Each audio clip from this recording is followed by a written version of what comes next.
చదువుకునే లేఖన భాగంలో మనం చూస్తే ఒక అమూల్యమైన మాట పరిశుద్ధాత్మ దేవుడు ఈ వాక్యాన్ని రాయించారు. నేను నీ కట్టలను నేర్చుకున్నట్లు శ్రమ నుండి ఉండుట నాకు మేలాయను అనే మాట కనిపిస్తా ఉంది. ఒక వ్యక్తికి శ్రమ మేలవుతుందా? అవును. కానీ ఇక్కడ మనం చూస్తూ ఉంటే శ్రమ నుండి ఉండుట నాకు మేలాయను అని అంటున్నమాట. శ్రమ వల్ల మనకు ఒక వ్యక్తికి ఏం జరుగుతుంది, ఏమొస్తుంది అని అంటే, ఒకసారి చూడండి హెబ్రీ పత్రిక దానికంటే ముందుగా యాకోబు పత్రిక 10:5-10 చూస్తే ఒక మాట మనం చూద్దాం. నా సహోదరులారా ప్రభు నామమున బోధించిన ప్రవక్తలను శ్రమానుభవమునకును ఓపికకును మాదిరిగా పెట్టుకొనుడి. దేవునికి స్తోత్రము కలుగును గాక. జాగ్రత్తగా దేవుని వాక్యం వినండి దేవుని బిడ్డలారా. చాలా శ్రేష్టమైన మాటలు, ఒక 4 మాటలు జ్ఞాపకం చేస్తాను. ఈ 4 మాటలు తప్పకుండా మీ హృదయాల్లోని అవి దాచుకోవాలని మనం చేస్తా ఉన్నాను. ఒక వ్యక్తి, ఒక దేవుని బిడ్డ ఏమి పెట్టుకోవాలి అని అంటే శ్రమను మాదిరిగా పెట్టుకోవాలి. దేవునికి స్తోత్రం, హల్లెలూయా. ఏంటంట? శ్రమ నందుట నాకు మేలాయను అంటున్నాడు. దీనిలో చాలా అమూల్యమైన విషయాలు ఉన్నాయి. చాలా మంది శ్రమను ఇష్టపడరు కదా, శ్రమను ద్వేషిస్తారు, శ్రమను దూరం పెడతారు. కానీ ఇక్కడ చూస్తే యాకోబు పత్రికలో 5:10 ఏమన్నాడు? శ్రమను మాదిరిగా పెట్టుకోమంటున్నాడు. మనం ఏం మాదిరిగా పెట్టుకుంటున్నామో, ధనాన్ని మాదిరిగా పెట్టుకుంటాం, మనకు కావలసిన వారిని మనం మాదిరిగా పెట్టుకుంటాం, ఏవేవో మాదిరిగా పెట్టుకుంటాం. కానీ శ్రమను మనం మాదిరిగా పెట్టుకుంటే శ్రమలో నువ్వు సువర్ణముగా మార్చబడతావు. దేవునికి స్తోత్రం, హల్లెలూయా. బైబిల్ గ్రంథంలో ఎంతో మంది వ్యక్తులు వారి శ్రమ పడిన తర్వాతే వారు సువర్ణముగా మార్చబడ్డారు. ఒక వ్యక్తి సువర్ణముగా మార్చబడాలి అని అంటే ఆ వ్యక్తికి ఏముండాలి తెలుసా? శ్రమ పడాలి, శ్రమ ఉండాలి. ఏంటంటే పాస్టర్ గారు శ్రమలన్నీ పోతాయని దేవుని దగ్గరకు వచ్చాం, మళ్ళీ మీరు శ్రమ పడాలంటున్నారేంటి, శ్రమను మాదిరిగా పెట్టుకోవాలంటున్నారేంటి అని అనుకుంటున్నారేమో. నీవు శ్రమ పడితే నువ్వు సువర్ణముగా మార్చబడతావు. దేవునికి స్తోత్రం కలుగును గాక. హల్లెలూయా. ఆ కిందనంటాడు 5:10 ఆ కింద ఏమన్నా తెలుసా? ఒకసారి ఆలోచించేయండి, చూడండి. యోబు యొక్క సహనమును గురించి వింటిరి.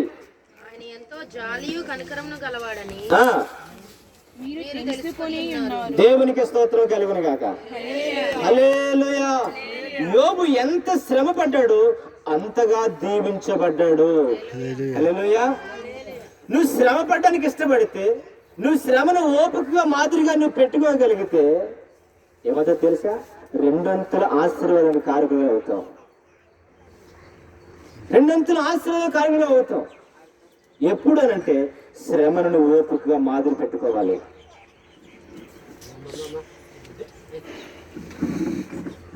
దేవుని నమ్ముకున్నది శ్రమలన్నీ పోవాలి కాదండి అని అంటే మళ్ళీ దానికోసం మళ్ళీ వేరే ప్రసంగం చేయాలి. నువ్వు శ్రమ పడ్డ నువ్వు ఇష్టపడితే, నువ్వు శ్రమను ఓపికగా మాదిరిగా నువ్వు పెట్టుకోగలిగితే అది నీకు మేలుగా మారిపోతుంది. దేవునికి స్తోత్రం, హల్లెలూయా. 430 సంవత్సరాలు ఇశ్రాయేలు ప్రజలు ఐగుప్తులో ఏం పెట్టారమ్మా? శ్రమపరచబడ్డారు.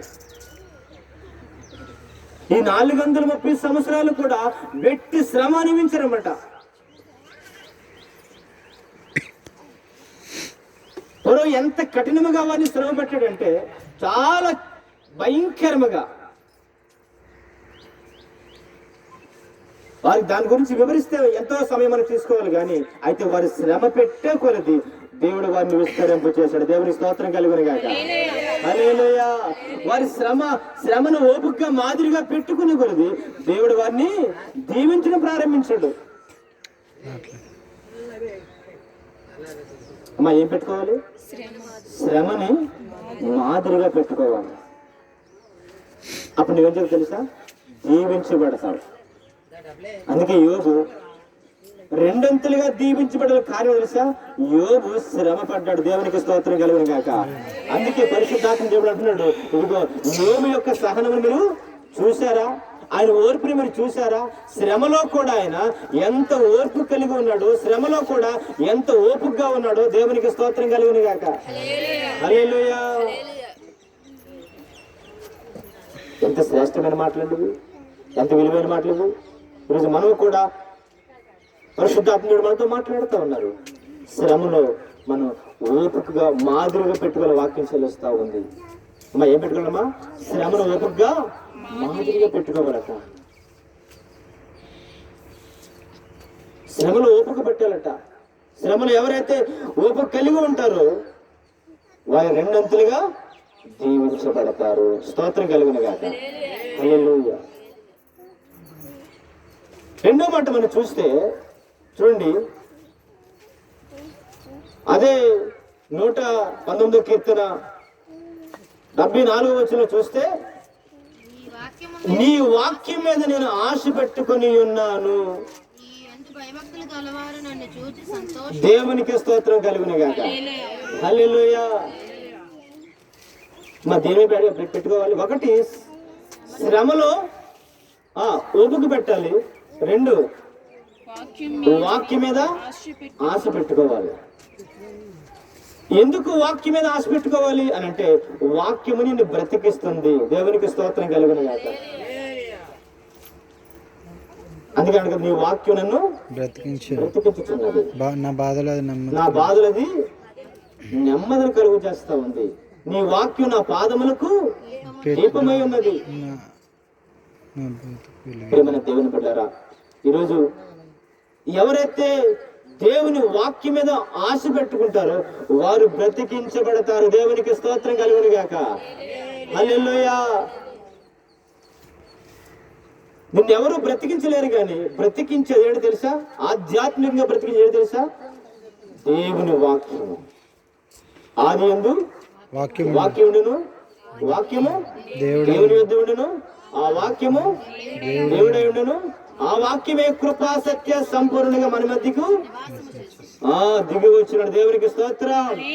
ఒక్క మాటలో చెప్పాలంటే దేవుని మీద ఆశ పెట్టుకోవడమే. దేవునికి స్తోత్రం. హల్లెలూయా.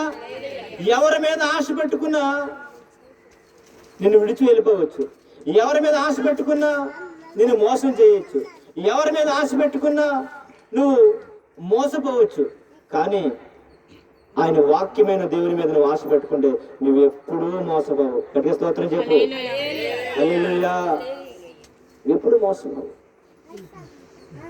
పాడైపోయిన జీవితాల్ని, పతనానికి వెళ్ళిపోతున్న బ్రతుకులను మార్చేది ఆయన వాక్యం. అవునా? ఆయన వాక్యం. ఒక వ్యభిచారిని ఒక మంచి స్త్రీగా మార్చేది ఆయన వాక్యం. ఒక దొంగని ఒక మంచివాడిగా మార్చేది ఆయన వాక్యం. ఈరోజు ఆయన వాక్యం మీద ఆశ పెట్టుకోవాలి. అన్నిటి మీద ఆశ పెట్టుకుంటాం మనం కదా. ధనం మీద, కులం మీద, దేని మీద ఆశ పెట్టుకుంటాం. అన్ని మీకు తెలిసినవే. అంటే స్తోత్రం చెప్పండి. హల్లెలూయా. నువ్వు వాక్యం మీద ఆశ పెట్టుకుంటే నువ్వు బ్రతికించబడతావన్న సంగతి నువ్వు మర్చిపోవద్దు. ఆమేన్.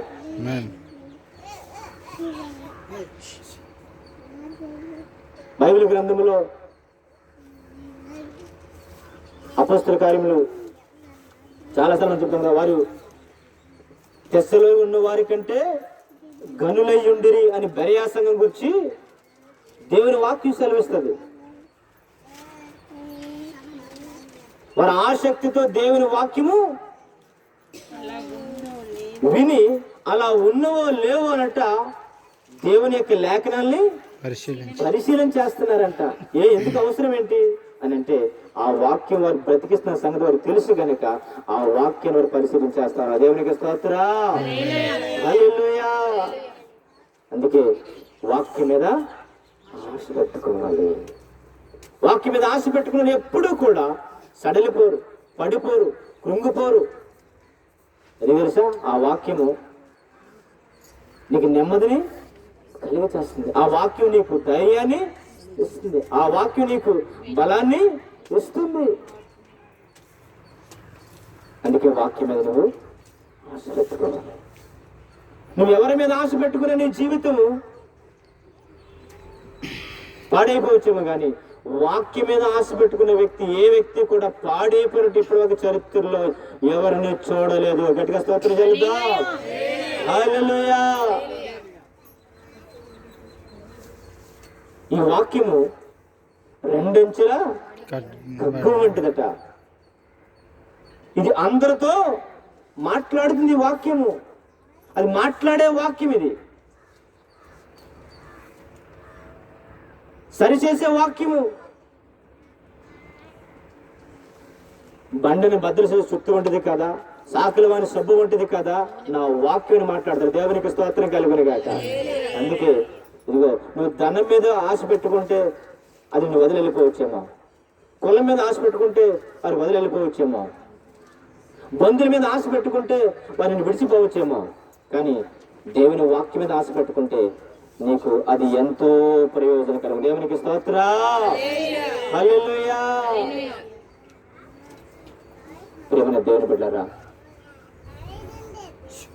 దేవుని వాక్యం మీద ఆశ పెట్టుకుందాం. ఆ వాక్యం నీ జీవితానికి, నీ బ్రతుకులకు, నీ కుటుంబానికి అది ఎంతో మేలు తీసుకొని వస్తూ ఉంది.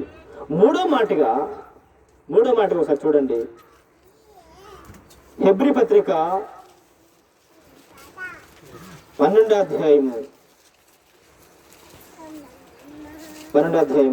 ఆ 2వ వచనంలో ఆ కింద లైన్ చదివితే ఒక శ్రేష్టమైన మాట ఉంది.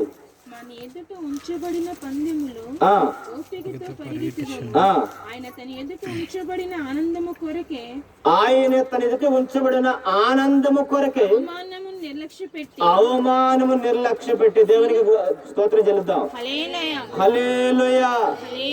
ఆయన ఎదుట ఉంచబడిన ఆనందము కొరకైన అవమానమునంట నిర్లక్ష్యం పెట్టాలటమ్మా. మన జీవితంలో ఆనందాన్ని పొందుకోవాలనుకుంటే కొన్నిసార్లు అవమానాలు వస్తాయి. సంతోషాన్ని అనుభవించాలనుకో అవమానాలు వస్తాయి కొన్నిసార్లు. నా మాట మీకు అర్థమవుతున్నాయా? గట్టిగా స్తోత్రం చెప్పండి. అందరు ఇక్కడ ఉన్నారా? మనం చెప్పట్లేదు మరి. గట్టిగా స్తోత్రం చెల్లిద్దాం, హల్లెలూయా. ఆనందం పొందుకోవాలనుకుంటే కొన్నిసార్లు మన జీవితంలో ఏమొస్తాయితే అవమానాలు వస్తాయట, నిందలు. ఆ అవమానాలు నీకు మనం వచ్చాయి కదా అని బాధపడకూడదు. దాన్ని ఏం చేయాలమ్మా? నిర్లక్ష్య పెట్టాలి. ఒక మాట చెప్పండి, దాన్ని మనం పట్టించుకునే అవసరం లేదు. అయ్యో మా బంధువులు ఇలాగ అన్నారండి, నన్ను అవమానపరిచారండి,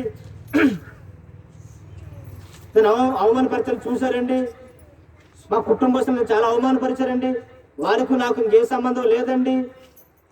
ఇలాంటి మాట విన్నారా మీరు? ప్రియమైన దేవుని బిడ్డలారా, ఈరోజు మనము ఆనందం పొందుకోవాలనుకుంటే అవమానాన్ని నిర్లక్ష్య పెట్టాలి. గట్టిగా స్తోత్రం చెల్లిద్దాం, హల్లెలూయా. ఇక నీతో మాట్లాడనమ్మా, నీతో మాట్లాడండి, నువ్వు నన్ను అవమానపరిచావు అంటారు కొంతమంది. నీ అవమానం వెనకాల ఏమని తెలుసా? ఆనందం ఉంది. నేను కూడా ప్రభువుని నమ్ముకున్న మొదటి దినాల్లో మా కుటుంబం అంతా నన్ను చాలా అవమానపరిచారు. ఇది ఓపెన్గా చెప్తున్నాను ఈ మాట. చాలా అవమానపరిచారు. ప్రభువుని నమ్ముకున్నందుకే అవమానపరిచారు. యేసు ప్రభు మనకు దేవుడు కాదు, మన కులానికి దేవుడు కాదు, అది ఎవరికో వాళ్ళకి వీళ్ళకి దేవుడు అని చెప్పేసి నువ్వు వదిలేస్తావా లేదా అని నేను చాలా ఇబ్బంది పెట్టారు. చాలా అవమానపరిచారు అందరి ముందు. కానీ అవమానమును దాన్ని నిర్లక్ష్య పెట్టారు. గట్టిగా స్తోత్రం చెల్లిద్దాం. హల్లెలూయా. ఆ అవమానం నిర్లక్ష్య పెట్టినందుకు ఏమైంది తెలుసా? ఆనందాన్ని పొందుకునే, ఘనత పొందుకునే భాగ్యం దేవుడు ఇచ్చాడు. స్తోత్ర. హల్లెలూయా. నీ జీవితంలో కొందరు అవమానం పరుస్తున్నారంటే నీకు ఘనత కొరకే. కొంతమందిని అవమానపరచని చూసారనుకో, అది నీ మేలు కొరకే. నీకు తెలుసా? ఇదిగో ఆనందం కొరకైన కొన్నిసారి అవమానాలు వస్తాయి. దాన్ని ఏం తెలుసా? నువ్వు నిర్లక్ష్య పెట్టాలి. ఎప్పుడైతే మనం దాన్ని నిర్లక్ష్య పెడతామో దేవుడు మన ఆనందముతో నింపుతాడు. దేవునికి స్తోత్ర. హల్లెలూయా. నీకు ఒక విషయం తెలుసా? దానియేలు నిలిచారు, అవమానపరచాలనుకున్నారు. ఎంతమంది? ఎంతమందమ్మా? 120 మందా? చూడండి సార్, చూడండి వాక్యం చూడండి సార్. దానియేలు గ్రంథము 6వ అధ్యాయం చూడండి. దానియేలుని అవమానపరచాలనుకున్నారు, కానీ అవమానపరచాలనుకున్న వాళ్ళే ఏమయ్యారు? అవమానపరచబడ్డారు. చివరికి దానియేలుని సింహాల గుహలో వేసి సింహాల చంపినట్టుగా చేద్దాం అనుకున్నారు, కానీ ఆ సింహాలకి వీళ్ళే ఆహారం అయిపోయారు. అదే స్తోత్రం చెల్లించండి. హల్లెలూయా. ఆయన బిడ్డలు ఎవరైనా అవమానపరిచారు అని అంటే చివరికి అవతల వారి అవమానపరచబడే పరిస్థితి దేవుడు చేసుకొస్తాడు. దాన్ని మనం నిర్లక్ష్య పెట్టాలంటే, అవమానాన్ని నిర్లక్ష్య పెడితే దేవుడు ఆనందాన్ని ఇస్తారంట. దేవునికి స్తోత్ర. హల్లెలూయా. నా ప్రియమైన దేవుని బిడ్డలారా, దేవుని వాక్యం ఉంటున్న మనము ఒకసారి దేవుని వాక్యాన్ని హృదయంలో పంపించండి. నిన్నెవరో అవమానపరిచారని బాధపడద్దు. ఎవరో నిన్ను అందరి ముందు అవమానం చేశారని, చిన్న చూపు చూశారని నువ్వు బాధపడకు. దాన్ని నిర్లక్ష్య పెట్టు. దాన్ని నువ్వు నిర్లక్ష్య పెట్టగలిగితే దేవుడు నీకు ఆనందాన్ని కలుగు చేస్తాడు. దేవునికి స్తోత్రం కలుగును గాక. హల్లెలూయా. నీకు ఆనందాన్ని కలుగు చేస్తాడు. నాకు ఆనందం కావాలని అనువ చేతులు ఎత్తండి ఒకసారి. హల్లెలూయా. అయితే అవమానం వస్తాయి, నువ్వు నిర్లక్ష్య పెట్టు. నువ్వు నిర్లక్ష్య పెడితే నీకు దేవుడు ఆనందాన్ని ఇస్తాడు, సంతోషాన్ని ఇస్తాడు. దేవునికి స్తోత్రం కలుగును గాక. హల్లెలూయా. సంతోషాన్ని ఇస్తాడు. ఆ సంతోషం నీకు కావాలనుకుంటున్నావా? కావాలనుకుంటే అవమానాన్ని పట్టించుకోకు. యోసేపును కూడా అన్నదమ్ములు అవమానపరచాలనుకున్నారు, అవునా?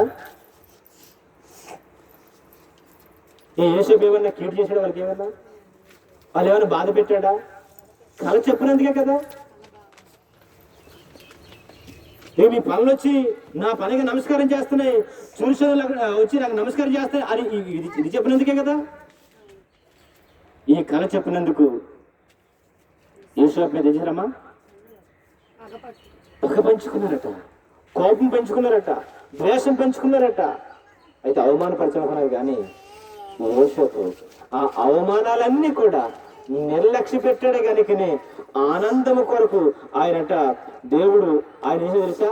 ఇదిగో ఐగుప్తులు ఆయన సింహాసనం ఎక్కించడానికి ఇదిగో ఆ అవమానాలన్నీ నిర్లక్ష్య పెట్టాడు. అవన్నీ సహించుకుంటూ జైల్లోకి వెళ్ళాలని ఇష్టపడ్డాడు. కానీ ఇదిగో నేను వాళ్ళు అవమానపరిచారు, కీడుకు ప్రతికిడి చేస్తాను అని అనుకోలేదు. ఆ అవమానం నిర్లక్ష్య పెట్టినందుకు యోసేపును ఉన్నతమైన స్థితి దేవుడు హెచ్చించాడు, ఘనపరిచాడు. దేవునికి స్తోత్ర. హల్లెలూయా. మనలో కూడా కొంతమంది అవమానపరచాలి అనుకుంటారు, కానీ నువ్వు దాన్ని పట్టించుకొని అవసరం లేదు. నువ్వు దాన్ని నిర్లక్ష్య పెట్టే, దాన్ని వదిలే, దాన్ని పట్టించుకోకు. నువ్వు అని తెలుసా? అది నీ ఆనందము కొరకే. ఆమె అది నీ ఆనందము కొరకే. ప్రియమైన దేవుని బిడ్డలారా, కొన్నిసార్లు కొంతమంది సొంత ఇంట్లో భర్త చేతే అవమానపరచబడతారు, భార్య చేతే అవమానపరచబడతారు, కుటుంబం చేత అవమానపరచబడతారు. అయినా నువ్వు దాన్ని నిర్లక్ష్యం పట్టించుకోవద్దు. అంట కదా, ఇది గొప్ప నిర్లక్ష్యం అండి. వీడికి విన్నారా? పని చెప్తే చేయడండి.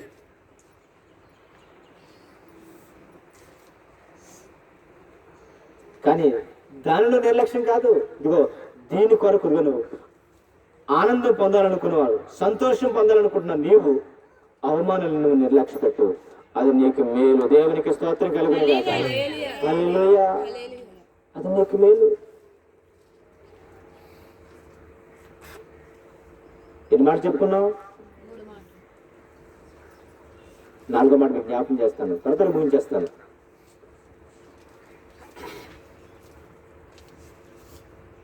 అదే యాకోబు పత్రికలో మనం చూస్తే 5వ అధ్యాయం 7వ వచనంలో ఒక శ్రేష్టమైన మాట ఉంది. ప్రభువు రాకడ వరకు ఓపిక కలిగి ఉండుడి. చూడుడి వ్యవసాయకుడు తొలకరి వర్షమును కడవరి వర్షమును సమకూడు వరకు విలువైన భూఫలము నిమిత్తము ఓపికతో కాచుకొనుచు దాని కొరకు కనిపెట్టిన దేవునికి స్తోత్రము కలుగును గాక. హల్లెలూయా. దేవుని బిడ్డలారా, ఇది చాలా శ్రేష్టమైన మాట. ఇది కూడా ఏమన్నారు? సహోదరులారా, ప్రభు రాకడ వరకు ఓపిక కలిగి ఉండుడి. చూడుడి, వ్యవసాయకుడు తొలకరి వర్షమును కడవరి వర్షమును సమకూడు వరకు విలువైన భూఫలము నిమిత్తము ఓపుకతో కాచుకొనుచు దాని కొరకు కనిపెట్టును. దేవునికి స్తోత్రము కలుగును గాక. హల్లెలూయా. దేవుని బిడ్డలారా, దేనికన్నా తెలుసా? ఆయన ప్రభు రాకడ కొరకట నువ్వు కనిపెట్టుకుని ఉండాలట. మనం కనిపెట్టి ఉండాలట. నువ్వు ఎవరి కొరకు కనిపెడుతూ ఉంటావు? దేని కొరకు కనిపెడుతూ ఉంటావు? మా దేని కొరకు కనిపెట్టాలమ్మా? ప్రభు రాకడ కొరకు. ప్రభు రాకడ సమీపం అవుతా ఉంది. ప్రభు రాకడకి సూచనలు దగ్గర అవుతా ఉన్నాయి. ప్రభు రాకడ త్వరగా రాబోతా ఉంది. మరి మనం దేని కొరకు కనిపెడుతున్నాం? దేని కొరకు కనిపెట్టి మన జీవితాలు కొనసాగిస్తున్నాం? ఆలోచించండి దేవుని బిడ్డలారా. నువ్వు ప్రభు రాకడ కనిపెడుతున్నావా? దానికి అది మంచి ఉదాహరణ చెప్పారు. ఒక వ్యవసాయకుడు పంట వేసాడు, విత్తనాలు వేసాడు, వరి విడిచాడు అనుకుందాం. వర్షం పడాల్సిన సమయంలో వర్షం పడలేదు. సంతోషిస్తాడు? ఏమైనా చింతిస్తాడు, బాధపడతాడు. అయినా ఆ వ్యవసాయకుడు తొలకరి వర్షను కడవరి వర్షను పడేవారు కట్ట ఎలా ఉంటాడమ్మా? ఓపికతో ఎదురు చూస్తాడు. ఎక్కడికి స్తోత్రం చెల్లిద్దాం. హల్లెలూయా. ఓపికతో ఎదురు చూస్తారట. ఈరోజు ఆ వ్యవసాయకుడు ఎదురు చూసినట్లుగానే మనము కూడా ప్రభు రాకడ కొరకు కనపడుతున్నావా? ప్రభు రాకడ మనం కనిపెట్టి జీవిస్తున్నామా? ఆలోచించేయండి దేవుని బిడ్డలారా. ఆయనట కడవరి వర్షమును సమకూడే వరకట విలువైన భూఫలము నిమిత్తము ఓపికతో కాచుకొనుచు దాని కొరకు కనిపెడుతున్నాడు. దేవునికి స్తోత్రం. హల్లెలూయా. ఏ రోజుకైనా వర్షం పడి నేను వేసిన పంట పండకపోతుందా? దాని ఫలముని నేను అనుభవించకపోతానా అని ఓపికతో ఎదురు చూస్తున్నాడట. ఏమన్నా దేవుని బిడ్డలారా, ఓపికతో ఎదురు చూసినందుకు దేవుడు ఆ విలువైన ఆ భూఫలము, ఆ విలువైన ఆ పంట ఇవ్వకుండా మానేస్తాడా? ఇస్తాడు. దేవునికి స్తోత్రం. హల్లెలూయా. మనము కూడా అలా ఓపికతో ప్రభు యొక్క రాకడంట కనిపెట్టాలంట. దేవునికి స్తోత్రం కలుగును గాక. మనం అన్ని కనిపెడతాం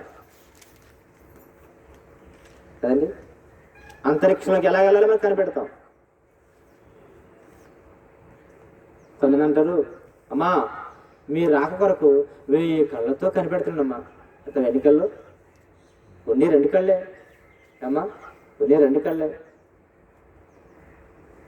1000 కళ్ళతో కనిపెడుతున్నాడట. ఎందుకు కనిపెడుతున్నాడు? ఆ వ్యక్తి అంటే చాలా ఇష్టం. ఆ వ్యక్తి అంటే మన కుటుంబంలో రావడానికి మనం ఎంతో ఆశపడుతున్నాం. ఎప్పుడు వస్తాడా అని చూస్తాం. సమయం 10 గంటలు రావాల్సిన వ్యక్తి 11 అయిపోతుంది, 12 అయిపోతుంది. రాకపోతే ఏం తెలుసా? అవసరం ఫోన్ చేస్తాం. ఎక్కడ దాకా వచ్చారండి? మీకోసం ఎదురు చూస్తున్నాం. 1000 కళ్ళతో ఎదురు చూస్తున్నాం. మీకోసమే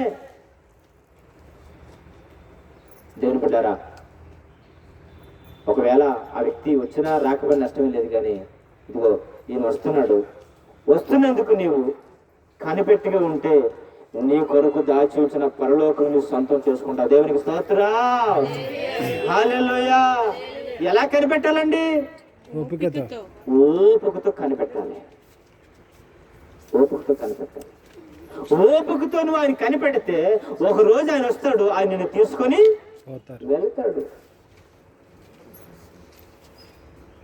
ఏమైనా దేవుని బిడ్డలారా, నా ప్రియ సహోదరులారా, ఆలోచించండి. ఆయన రావడం కూడా మనం కనిపెడుతున్నామా? ఆయన త్వరగా రాబోతున్నారు. ఆయన రాకడ ఎలా ఉంటుందట? చాలా గుర్తు చెప్పాడు కదా, నేను దొంగవలే వచ్చుచున్నాను. ఆయన ఎందుకు ఆ మాట అన్నాడు? నేను దొంగ, మనం ఏమన్నా మన ఇంట్లో కన్నానికి వస్తే చెప్పొస్తాడు, మనతోటి చెప్పినాడు కదా. చెప్పేస్తే మనం ముందే జాగ్రత్త పడతాం, ఎందుకంటే మనకు ఉంటే బంగారం ఎక్కువ కాబట్టి. కనుక స్తోత్రం చెప్పండి, హల్లెలూయా. దేవుని బిడ్డలారా, నేను దొంగవలే వచ్చుదును అంటాడు. వరలక్ష్యం అవుతుంది అలా అంటే బంగారం కోసం. స్తోత్రం చెప్పండి, హల్లెలూయా.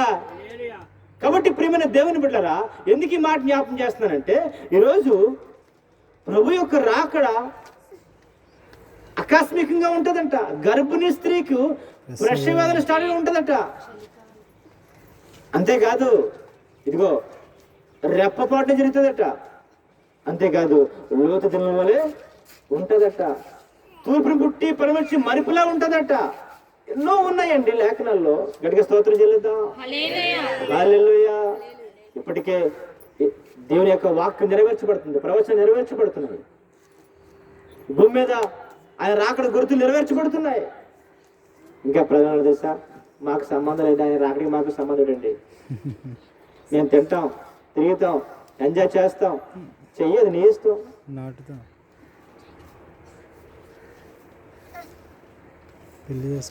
నువ్వు అన్నిటి వరకు కనిపెడుతున్నావు, కానీ ఆయన రాకడ గారు నువ్వు కనబడితే నువ్వు ధన్యుడుగా మార్చబడతావు. దేవునికి స్తోత్రం, హల్లెలూయా.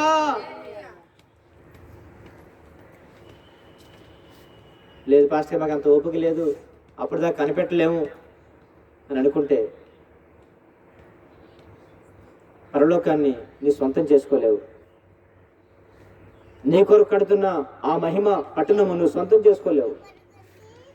ఎందుకు ఈ మాట జ్ఞాపకం చేస్తున్నానంటే, ఈరోజు పరలోకము నీకు కావాలా? అయితే ప్రభు యొక్క రాకడ గురించి నువ్వు కనిపెట్టు బ్రతకాలి. దేవునికి స్తోత్రం, హల్లెలూయా. కనిపెట్టు బ్రతకాలి. మనకు బాగా తెలుసు కదా, 10 మంది కన్యకుల గురించి మనకు బాగా తెలుసు కదా. 5 కనిపెడుతున్నారు, ప్రభు ఎప్పుడు పిలుస్తారా వెళ్ళిపోదామని చెప్పేసి. మరొక 5 కన్యలు ప్రారంభంలో బాగానే ఉన్నారు, అన్ని బాగానే సమకూర్చుకున్నారు. కానీ ప్రభు రాకడ దగ్గర యోగులతో వారు ఏంటి తెలుసా? కనిపెట్టలేకపోయారు. కనిపెట్టిన వాళ్ళేమో హ్యాపీగా ప్రభుత్వం వెళ్ళిపోయారు. రాకడ కూడా అలా ఉంటుంది. కనిపెట్టేవారు ఎలా ఉంటుంది తెలుసా? జూవున్న ప్రభు దగ్గర వెళ్ళిపోతారు. కనిపెట్టిన పరిస్థితి ఎలా ఉంటుంది తెలుసా? రమ్మ కొట్టుకుని నడుస్తుంట, ప్రభా మమ్మల్ని కూడా కాపాడు, రక్షించు అని అంటారట. అప్పుడు అవకాశం ఉండదు. ప్రియమైన దేవుని సంగమా, ప్రియమైన దేవుని బిడ్డలారా, ఆలోచించండి. ప్రభు త్వరగా వచ్చుచున్నారు. ఆయన నా ఆలస్యం చేయక వస్తున్నాడట.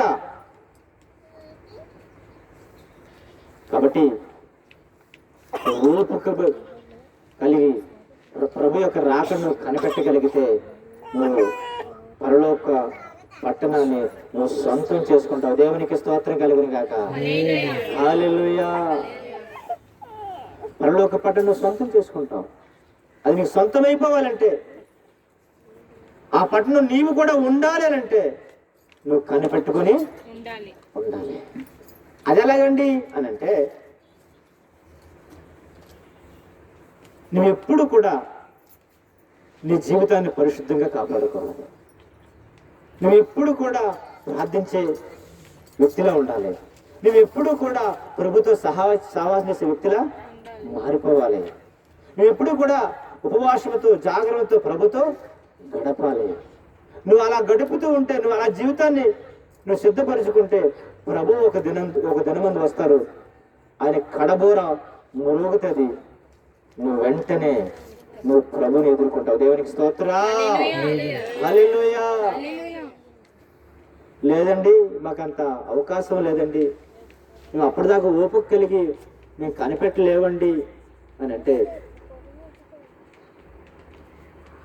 నీ అంతటి నీవే పరలోక పట్టణాన్ని పోగొట్టేసుకుంటావు. నీ అంతటి నీవే ఆ రాజ్యాన్ని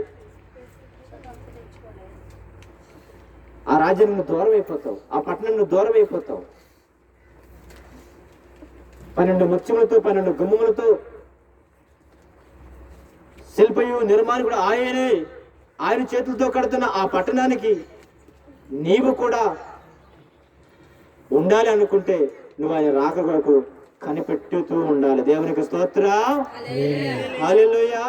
నువ్వు కనిపెడుతూ ఉంటే ఒక దినాన్ని ప్రభు నిన్ను పిలుస్తారు.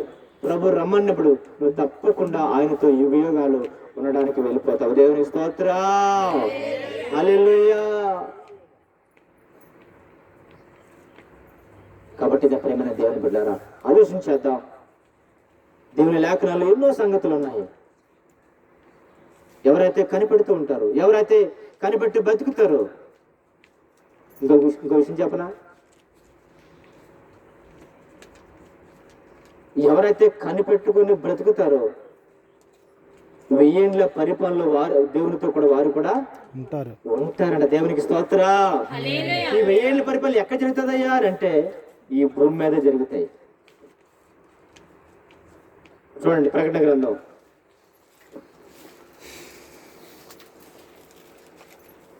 వారిని వెంటబట్టుకుని వస్తారట పరిశుద్ధాత్మ ప్రభువారు.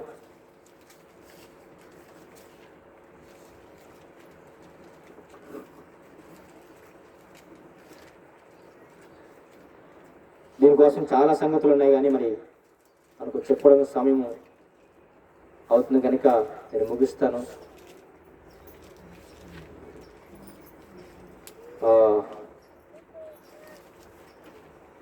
ఇప్పుడు 14వ అధ్యాయము 14వ అధ్యాయము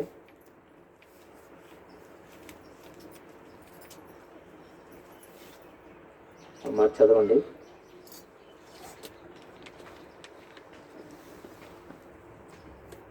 10వ వచనం చదవండి. 14:10.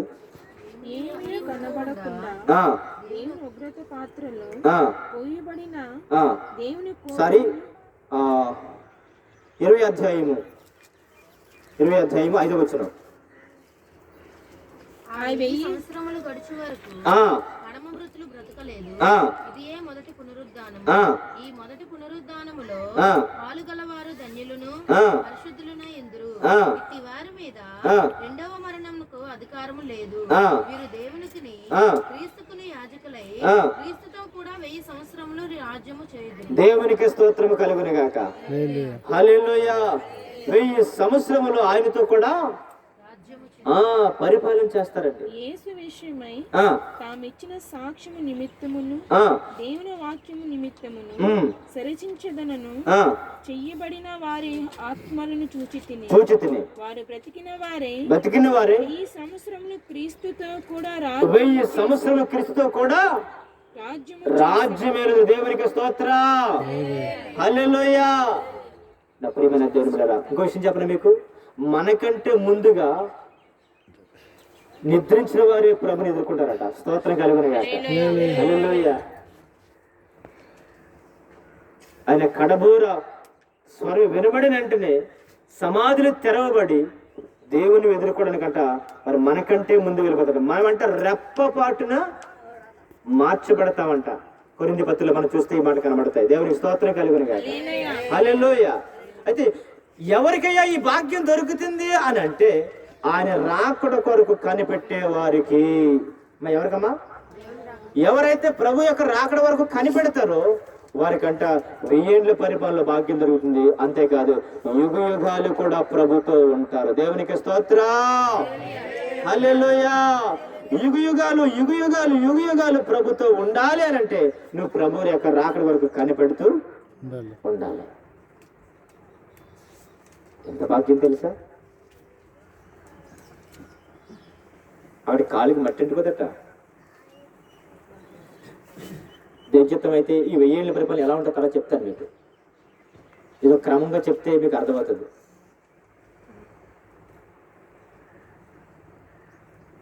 పరలోకములంట మన కాలికి మట్టి కూడా అంటుకోదట. అందరూ ఏం తెలుసా? పరిశుద్ధుడు పరిశుద్ధులని దేవుని స్తుతించడమే. హల్లెలూయా. ఆ కోట్లాది దేవదూతలతో మనలో కూడా ప్రభు స్తుతించే భాగ్యం మనకు కూడా ప్రభు ఇస్తారు.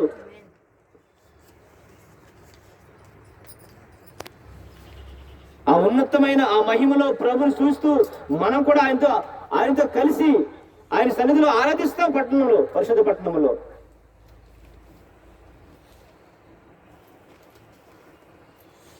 దేవుని బిడ్డలారా, ఆలోచన చేయండి.